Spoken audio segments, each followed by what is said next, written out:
بسم اللہ الرحمن الرحیم۔ دوستو، آپ دیکھ رہے ہیں میرا یوٹیوب چینل۔ میں نعمان چودھری، آپ کا ہوسٹ، آپ کا دوست۔ آج آپ کو میں لاہور شہر کا ایک بہت خوبصورت واقعہ سنانے جا رہا ہوں۔ یہ پاکستان بننے سے پہلے کی بات ہے، 1937 کی بات ہے۔ لاہور میں ایک بہت بڑی فیکٹری ہوا کرتی تھی۔ اس فیکٹری کے اندر ایک بہت بڑی مشین تھی اور وہ مشین چلتے چلتے خراب ہو گئی۔ فیکٹری کے آنر نے الیکٹریکل انجینئر کو بلایا، پوری ٹیم آئی ٹیکنیکل کی۔ انہوں نے مشین کو چیک کیا اور انہوں نے آبزرویشن دی کہ یہ مشین پاکستان میں ٹھیک نہیں ہو سکتی، آپ کو یہ مشین لے کے فرانس جانا پڑے گا، کیونکہ وہ مشین فرانس سے لے کے آئے تھے۔ ان کمپنی کے لوگوں نے فرانس میں فیکس کی، تب یہ ٹیلی فون واٹس ایپ تو تھا نہیں، فیکس کی اور وہاں سے جواب آیا کہ ہماری پوری ٹیم اس مشین کو لینے کے لیے یہاں پہ آئے گی، ہمارے 11 یا 12 انجینئرز آئیں گے، اس کو آگے ٹھیک کریں گے اور اس کا سارا ایکسپینس آپ کو پے کرنا ہوگا۔ دوسری آپشن یہ دی ان فرانس کے لوگوں نے، اس کمپنی کے ڈپارٹمنٹ نے، کہ مشین ہمارے یہاں بھجوا دیں آپ، ہم یہاں پہ اس کو چیک کریں گے، ہم چیک کر کے ٹھیک کر کے واپس بھجوا دیں گے۔ اور کمپنی کا آنر نے جب دیکھا تو اس کے اچھا خاصا خرچہ آ رہا تھا۔ اس وقت پاکستان بننے سے پہلے کی بات کر رہا ہوں، اس وقت اس کا 10 لاکھ سے زیادہ خرچہ آ رہا تھا۔ اگر وہاں سے انجینئر آتے وہ خرچہ ان کو برداشت کرنا پڑنا تھا، مشین یہاں سے وہاں فرانس بھیجتے تب ایک بہت بڑا خرچہ آنا تھا۔ وہ بڑا پریشان تھا۔ اسی عالم میں کسی نے اس کو بتایا کہ لاہور میں ایک رشید مستری ہے، اس کو استاد شیدہ بھی کہا جاتا ہے، وہ بہت بڑا کاریگر ہے، وہ ہر طرح کی مشین ٹھیک کر سکتا ہے۔ اگر آپ اجازت دیں تو کیا ہم ایک دم اس کو مشین دکھا لیں؟ اس کو ایک دم غصہ آ گیا کہ یار میری اتنی مہنگی مشین ہے، اتنے بڑے بڑے انجینئر اس کو ٹھیک نہیں کر سکے اور فرانس والے اس کو ٹھیک کرنے کے اتنے پیسے مانگ رہے ہیں، اور یہ ایک مستری کہاں سے ٹھیک کر دے گا؟ لیکن اس کے دل میں پھر یہ بات آئی، اللہ نے ڈالی، یار چلو کیا حرج ہے، باہر تو مشین بھیجنی ہی ہے، میں ایک بار اس کو چیک بھی کروا لوں۔ اس نے ٹیم بنائی، کچھ لوگ گئے، اس مستری کو ڈھونڈ کے لائے، وہ خرا دیا تھا، لوکل کاریگر تھا چھوٹی بڑی گاڑیوں کا چیزوں کا، لیکن اللہ نے بڑا دماغ اس کو دیا تھا۔ اس کو ڈھونڈ کے لائے، اس نے مشین کو دیکھا، آبزرو کیا، اس نے کہا کہ مجھے آپ 2 دن کا ٹائم دے دیں، 48 گھنٹے کا، اور میں اس مشین کو ٹھیک کر دوں گا، میری 2 شرطیں ہوں گی۔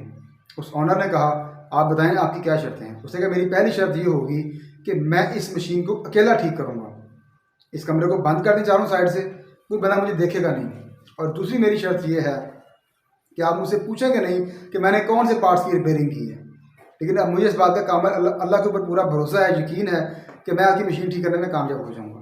اس مالک نے نہ چاہتے ہوئے بھی اس کی دونوں شرطوں کو منظور کیا اور مشین اس کے حوالے کر دی، اور ایسا ہی کیا۔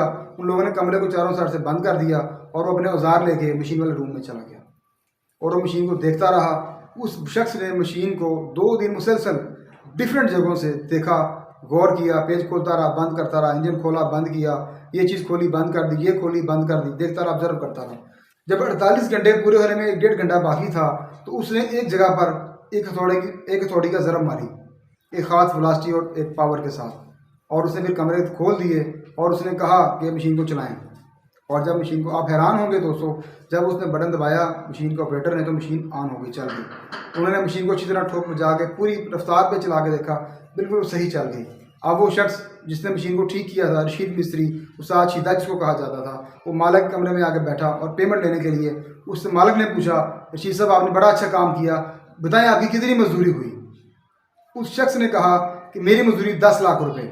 اس مالک نے کہا کہ جناب آپ نے صرف ایک ضرب مارنے کا 10 لاکھ ہم سے مانگ لیا ہے، کیسی بات کر رہے ہیں؟ اس نے کہا استاد دوست میرے محترم، میں نے پہلے کہا تھا آپ مجھے دیکھیں گے نہیں، آپ نے بددیانتی کی ہے، آپ نے وعدے کو پورا نہیں کیا، مجھے آپ چھپ چھپ کر دیکھتے رہے ہیں، اور آپ مجھے پیسے دینے کے جب باری آئی ہے تو آپ ہیلے بہانے تلاش کر رہے ہیں۔ اس نے کہا کوئی ایسی بات نہیں، آپ مجھے 50,000 دے دیں، میں نے 10 لاکھ اس لیے کہا تھا کہ میں دیکھ سکوں کہ آپ میں کتنی جرت ہے، کتنا ٹیمپرامنٹ ہے۔ آپ ان گوروں کو تو 10 لاکھ روپے دے سکتے تھے، یا یہاں پہ مشین، یہاں پہ کاریگر منگوا کے، ان کے انجینئرز منگوا کے آپ 10-12 لاکھ خرچہ کر سکتے تھے۔ آپ اس پاکستانی کو، غریب آدمی کو جس نے اپنی محنت سے اس مشین کو ٹھیک کیا، آپ نے مجھے پیسے دینے کا جو وہ نہیں، اس کو نہیں پورا کیا۔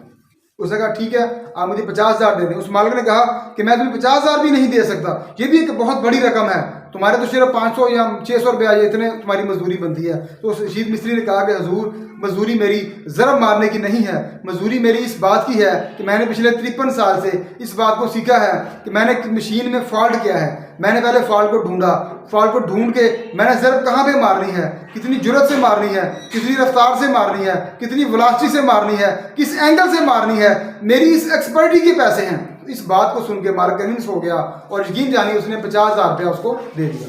تو دوستوں اس بتانے کا مقصد یہ تھا، آپ یہ واقعہ پہلے بھی سن چکے ہوں گے، یہ واقعہ بتانے کا مقصد یہ تھا اپنے آپ کو ایکسپرٹ بنائیے، ڈگری حاصل کر لینا، تعلیم حاصل کر لینا،